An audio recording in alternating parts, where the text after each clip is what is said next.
Buongiorno da San Bellino, questa settimana siamo in questa ridente cittadina nell'Alto Polesine, importante per i grossi insediamenti industriali, non ultimo Amazon, eccetera, una cittadina che abbiamo scoperto anche essere città di artisti, abbiamo visitato una vetreria tra le più importanti del mondo in assoluto, con un artista, il titolare appunto di questa vetreria, che di una competenza straordinaria, tanti pittori, quindi si respira un'area importante di arte in questa cittadina che tra l'altro ha anche il sindaco votato più o meno 4-5 anni fa come il miglior sindaco del mondo. Andiamo a scoprire tutto questo, naturalmente intervistando il sindaco e non solo, da San Bellino. Aldo D'Achille, sindaco di San Bellino. San Bellino, 1000 abitanti, però voi avete una sindrome secondo me americana, perché avete il più grosso insediamento in questo momento commerciale del Polesine, che è Amazon, avete il più grosso parco fotovoltaico, o uno dei più grandi d'Europa.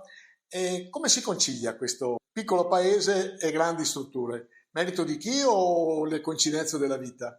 Ok, interessante questa domanda, non facile da rispondere, però devo dire questo, che praticamente un paese come questo è situato ed è fortunato in questo ed è incastrato in una perfetta viabilità, quindi parliamo della A13, quindi la Transpolesana. Abbiamo la Transpolesana e poi abbiamo la 31, quindi siamo diciamo al centro di un crocevia di vie e questo diventa estremamente appetibile e interessante.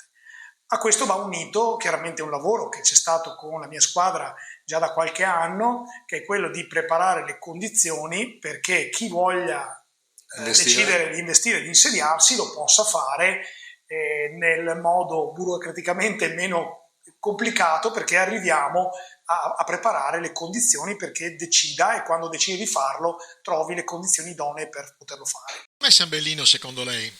Beh, effettivamente è un paesino carino, si sta bene, c'è possibilità di spostarsi un po' ovunque con facilità e soprattutto, insomma, c'è molta tranquillità. E tendenzialmente il Polesine è una zona geografica un po' particolare, siamo tutti un po' distaccati nei nostri paesini, tuttavia comunque è piuttosto... sì, forse sì, penso sia il migliore in effetti da questo punto di vista, si potrebbe dire che è il migliore. È città piccola però con tutti i servizi ed è anche, cioè, capti che è una città ricca.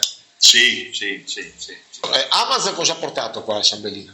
È un bel movimento, anche l'altra fabbrica che dovrà aprirla ancora, quella grande proprio sulla rotatoria. Nel 2021 ha ricevuto il titolo di miglior sindaco del mondo e questo è una cosa importante. Allora, qual è stato il primo pensiero quando è arrivato questa nomina? E poi ha creato un po' di attrito rispetto agli altri sindaci. Allora, questo non lo so, però la cosa strana è che quando è arrivato, perché è un percorso che è durato quasi 2 anni, che in realtà abbiamo snobbato in tante fasi, non considerandolo, perché ci sembrava un fake e quindi automaticamente non l'abbiamo considerato. E dopo, quando qualche giornalista straniero ha iniziato a chiamare dicendo che eravamo all'interno di un range ridotto, e questo ci ha creato in qualche maniera la curiosità di capire, e quindi abbiamo iniziato ad attivarci.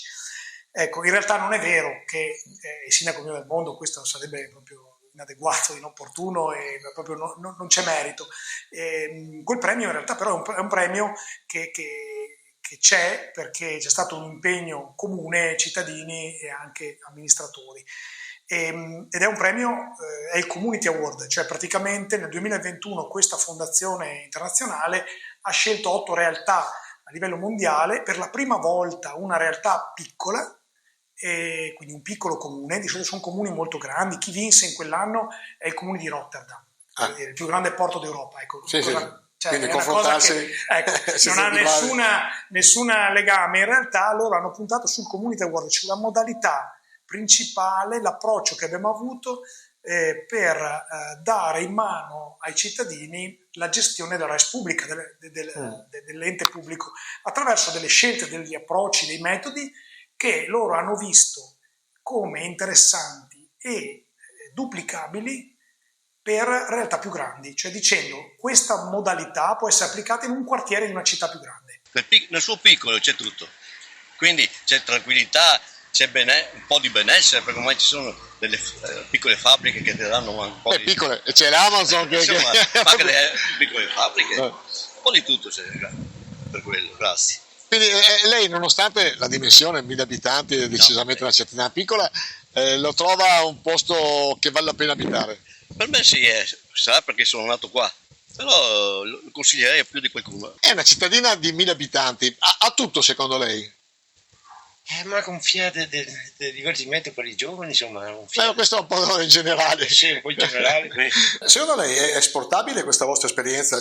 È stata anche in funzione dei 1000 abitanti e fa parte un po' del DNA dell'abitante di San Bellino? Allora, in parte devo dire che c'è una predisposizione senza dubbio, però l'approccio di metodo creava obbligatoriamente la partecipazione del cittadino. L'esempio, faccio un paio di esempi. Sì. Abbiamo messo l'ascensore in comune per abbattere le barriere architettoniche perché abbiamo realizzato il PEBA, il piano per l'eliminazione delle barriere architettoniche. Che tra l'altro ricordiamo che è l'unico paese, perlomeno in Italia... No, è zero in questo momento di barriere che non c'è neanche una barriera architettonica. Motorie sì. Però la cosa interessante è che l'ascensore, avevamo i soldi per farlo, quindi potevamo fare l'incarico, creare questo tipo di realtà, di realizzarlo, e invece abbiamo deciso che un terzo doveva essere comunale, un terzo chiaramente era un contributo regionale e un terzo doveva nascere da una raccolta fondi. Quindi finché non sono arrivati i soldi della raccolta fondi non abbiamo realizzato quella realtà, quella dell'ascensore. In realtà quella raccolta fondi portava 1.000 euro al mese all'interno del comune di donazioni libere da parte dei cittadini. Quindi un segnale che quel progetto non era solo un progetto in sé, ma è un progetto culturale, è un cambio di mentalità che nasce da questo tipo di approccio.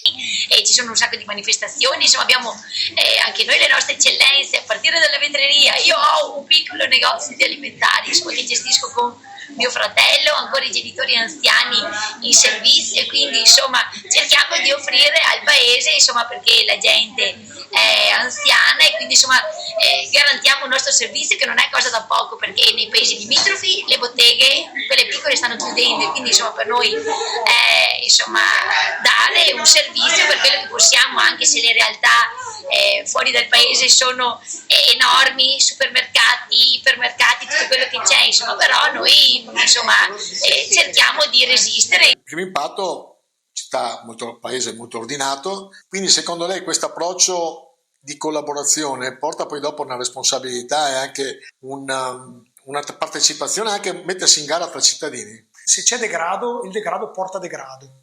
Quindi tentare di mettere in ordine le cose, chiaramente pensando prima a tavolino come fare, per esempio non so se hai notato, i negozi del paese hanno tutti le stesse tende esterne con la descrizione merceologica di quello che vendono, e sono tutte uguali, e tutti con il font uguale, hanno il font uguale, cioè c'è un lavoro a monte per arrivare a questo, e riteniamo che questo dia un valore aggiunto nella percezione, che poi per un cittadino diventa normalità, ecco. Però a monte c'è stato un pensiero. Ma altre situazioni, tipo lei prima ha citato il verde, noi abbiamo cominciato anni fa insieme a un altro comune della provincia di Padova un progetto che era Ridiamo il sorriso alla pianura padana, un progetto molto semplice che prevedeva di donare degli alberi ai cittadini che li volevano, te li davo gratis e tu li piantavi a casa tua. Questa idea, che sembra semplice ed è semplice, crea un grande vantaggio per l'ente pubblico, che non ha manutenzione. È vero. Sì. Il grande vantaggio è che l'area non si ferma ai confini privati, ma è un vantaggio anche di mitigazione, eccetera. Quindi questa situazione l'abbiamo poi messa a sistema con 10 comuni, fino a che sono stati coinvolti con la regione 350, e in 2 anni sono state messe a dimora in proprietà privata in Veneto 140.000 piante. Adesso la Regione Veneto ha fatto una legge, il PDL 180, che prevede la donazione di 5 milioni di alberi in 10 anni ai cittadini veneti. Paese delizioso. Sai che mi piace questo aggettivo? Sì, siamo quasi tutti grandi, quasi, pochi bambini, ma quasi tutti grandi. Belli, sani, in forza, e bellissimi. Però Amazon sta portando un valore aggiunto importante. Secondo lei potrà crescere anche demograficamente? Sì, certo. Questo Sì, qua sì, sì. porterà sicuramente un vantaggio. Certo, sì. Per la scuola, insomma, per il paese. Lei Si rinnova. era un ex insegnante lei? No, io sono un artista. Un artista? Che cosa fa? Dipingo. Caspita! Dipingo io, dipinge la figlia, dipinge la nipote. Io sono appena stato nella famosa vetreria. Sì. E quindi perché secondo lei ci sono tutti questi artisti qua a San Bellino? Cioè, è l'aria? Sarà nel DNA di una volta anche mio papà suonava la fisarmonica, tutti quanti gli strumenti, tutti. E tanti altri qua a San Bellino hanno un'arte che loro fanno a casa, che una volta non si poteva perché si lavora, ma adesso che sono un po' avanti con gli anni. Ma visto che lei ha la sensibilità di artista, avendola come professione, perché un artista viene ispirato da San Bellino? Io che sono da fuori, che magari non capto questi valori aggiunti. No, è il paese piccolo, ci conosciamo tutti, siamo persone gentili, noi accogliamo tutti con sincerità. Venendo a San Bellino abbiamo scoperto uno degli artigiani più interessanti e sicuramente anche più celebrati, anche se qualcuno dice Nemo il profeta in patria, un po' meno conosciuto in Polesine. Tomanin, una vetreria che adesso ci spiega il titolare. Da 37 anni lavoriamo nel settore delle vetrate artistiche, per cui facciamo vetrate legate a piombo, dipinte cotte a fuoco con la tecnica antica, proprio quelle delle vetrate medievali, ma anche lavori più moderni con la tecnica della sabbiatura illuminata con i LED, complementi d'arredo, oggettistica, articoli da regalo e tante altre cose. Particolarità che tutto viene progettato e realizzato completamente a mano qui da noi. Facciamo chiaramente anche vetrate a soggetto sacro, uno dei lavori più importanti che abbiamo realizzato, cui abbiamo lavorato 3 anni, si tratta della riproduzione delle 3 vetrate di facciata della cattedrale di Chartres, che adesso sono esposte nella chiesa di Presciane, a 3 km da San Bellino. Lavoro monumentale, ripeto, abbiamo lavorato 3 anni e sono riproduzioni fedeli delle più importanti vetrate gotiche. Ecco, partendo da San Bellino, può essere un vantaggio o può essere un freno per chi ha una visione così ampia del suo lavoro? Allora, sicuramente per quanto ci riguarda, lavorare in un paese piccolo con una dimensione umana che non è quella delle grandi città è un valore aggiunto. È anche vero però che ci penalizza dal punto di vista commerciale, perché chi non viene materialmente a San Bellino non si rende conto della qualità dei nostri prodotti. È difficile farla percepire da video, da altre forme di comunicazione, perché l'emozione che danno dalla visione diretta credo sia unica e bisogna provare. Ecco, una delle domande che facciamo spesso, specialmente in Alto Polesine, il frazionamento dei comuni, paesini molto piccoli. Non è che se si fanno l'unione dei comuni, la fusione dei comuni, si aumentano le periferie? È una bella domanda. Allora, cos'è periferia? Allora, io ragiono in termini di avanguardia, cioè noi sperimentiamo perché vorremmo, invece di solo tappare la bocca o mettere un lampione, cosa giusta e doverosa, ma quella basta avere una copertura economica, lo puoi fare. Immaginiamo cos'è periferia. Periferia è una realtà che non ha servizi. Esatto. Solo questo.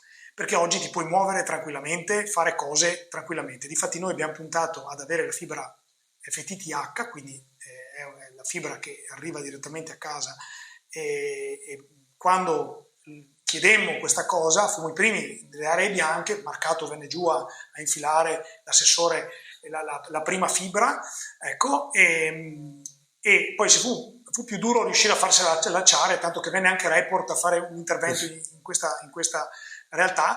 Però oggi questo può favorire i nomadi digitali, cioè può favorire gente che decide di venire a vivere in un posto, se è ordinato, verde, in cui tu hai un accesso alle strade che ti possono portare ovunque, perché in un attimo ti puoi muovere, e il Polesine, essendo piatto, puoi fare questo. ma vuoi un luogo tranquillo, con livelli anche di criminalità, a parte gli episodi ultimi che abbiamo sentito, ma nella media nazionale è molto un territorio molto basso, con medie di criminalità molto bassi, e vuol vivere un'esperienza anche di tipo relazionale, perché non può scegliere un luogo in cui può lavorare da casa? Com'è San Bellino per lei? È un bel paese, ci troviamo abbastanza bene, niente, tranquillo. Lei è di San Bellino, nata qua? O... No, non sono nata qua, no, mi dispiace, però... Di dov'era? Vengo dalla Romania.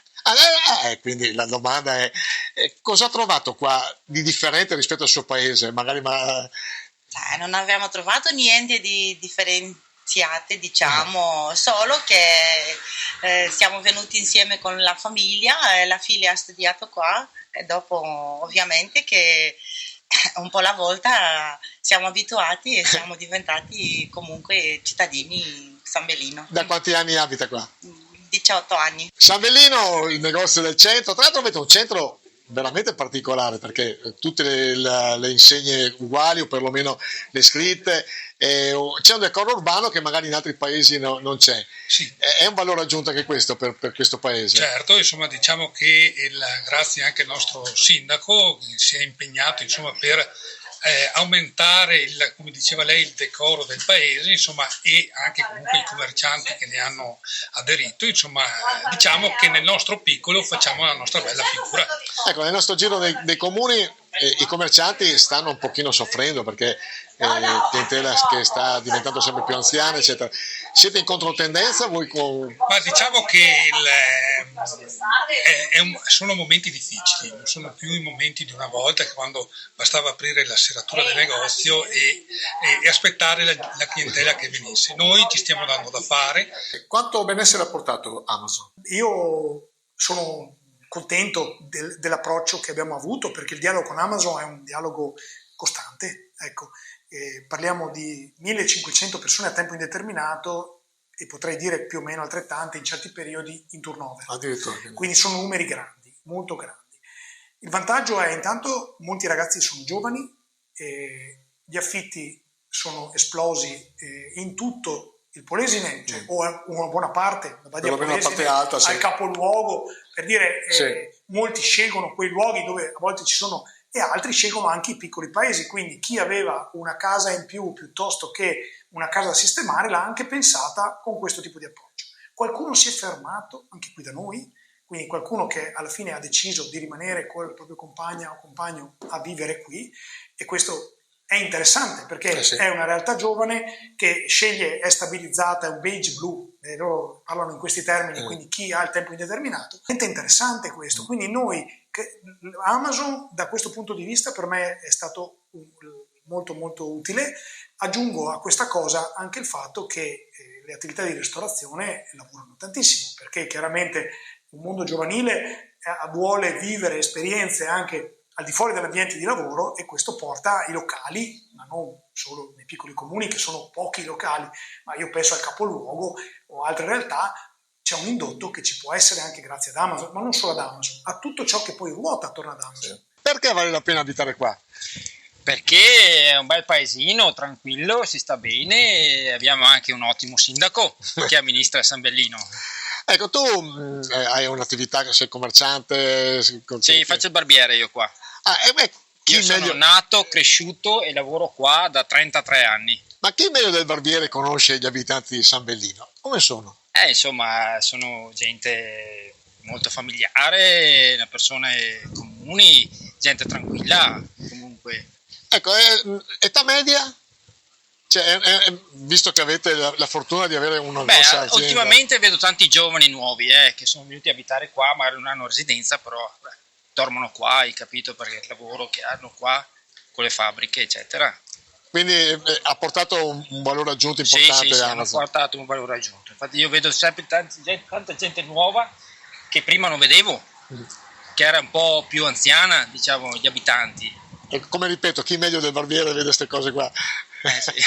Sì. Quindi per noi è stato un valore aggiunto. Ti posso chiedere Amazon. Ti posso chiedere il nome solo? Contatto Andrea. Mirella è la parrucchiera del paese. Com'è questo paese secondo lei? Io sono 45 anni che abito qua, ai primi tempi non riuscivo a abituarmi, adesso direi che è una cosa molto bella perché sono molto tutti affiatati, è una comunità molto, come si può dire, molto partecipe a tutte le attività e sono molto contenta. E anche nel mio negozio ci sono delle signore che fanno le battute, ridono, cioè è molto divertente. Quindi dice che, siccome abbiamo già riscontrato con altre interviste, è l'unione che fa la differenza rispetto ad altri paesi di questa città. Certo, secondo me sì, sono molto uniti, anche qua il gruppo donne si danno molto da fare per tutti e si vede insomma la differenza, se qualcuno è in difficoltà cercano di aiutarlo, insomma è molto bello essere così uniti insomma. Faccio l'ultima domanda, però di solito l'ultima domanda chiedo fra 10 anni come vede il suo comune. A lei però chiedo fra 10 anni come vede la provincia di Rovigo? È una bella domanda. Allora, io sono un ottimista di natura. Questo fa andare avanti, cioè ecco. Un pessimista non fa mai andare avanti il mondo. E quindi di base io sono convinto che se troviamo gli strumenti giusti, quindi parliamo di strumenti, non di teste, perché ce ne sono che potrebbero offrire una visione d'insieme per creare una progettualità, e lo sforzo più grande è renderla condivisa, come con i cittadini. Io dico sempre, tra partecipazione vuol dire che il protagonista è colui che parla, gli altri ascoltano e sembra che siano sempre annuendo tutto che funzioni. Coinvolgere invece vuol dire rendere partecipi, corresponsabili. A volte uno dice stiamo toccando il fondo, io dico guarda, abbiamo tante opportunità su questi oltre 1000 km d'acqua, vogliamo continuare a metterli solo a disposizione dell'irrigazione o possiamo immaginare che una parte di questi, con delle leggi fatte in un certo modo, e qui la regione è estremamente importante con una visione in tal senso, possono anche essere utilizzati per attività ludico-ricreative. Io sto provando a realizzare una spiaggia verde, ok? È un progetto con la fondazione, non so se ci riuscirò. I più grandi vincoli li ho da chi gestisce l'acqua ed è complicatissimo. Quindi noi vediamo in Francia che lo fanno, in tantissime altre realtà che queste cose vengono fatte e abbiamo un apparato burocratico che non è colpa del dirigente. Il dirigente dice io applico le norme, ma sono norme capestro, non sono norme per liberare e dare opportunità di sviluppo e di crescita. Questo è l'elemento, quindi noi mi auguro che ci sia una nuova visione anche a livello regionale, perché oggi abbiamo un presidente amatissimo che si chiama Zaia, ma è un uomo solo al comando, quindi avere qualcuno che ha una visione molto più collettiva, e qui scusate il mio discorso politico, ma lo penso fortemente, c'è bisogno di un coinvolgimento della base, c'è bisogno di un coinvolgimento dei comuni, le istanze dei comuni sono le istanze delle persone che hanno i bisogni reali, quindi non posso immaginare di fare cose che non hanno un collegamento forte con le realtà locali. E il cittadino si lamenta tantissimo perché dice ho un problema di sanità, non riesco ad andare, ho un problema di altri elementi, ma per quale motivo devo prendere il treno e non posso prendere lo stesso biglietto per andare anche in autobus, devo fare un biglietto, non so dove andarlo a fare, cioè ci troviamo in una situazione in cui con dei correttivi noi possiamo rendere le persone libere di poter usare in modo diverso, per esempio, i mezzi pubblici, piuttosto che avere un approccio verso il sistema sanitario diverso.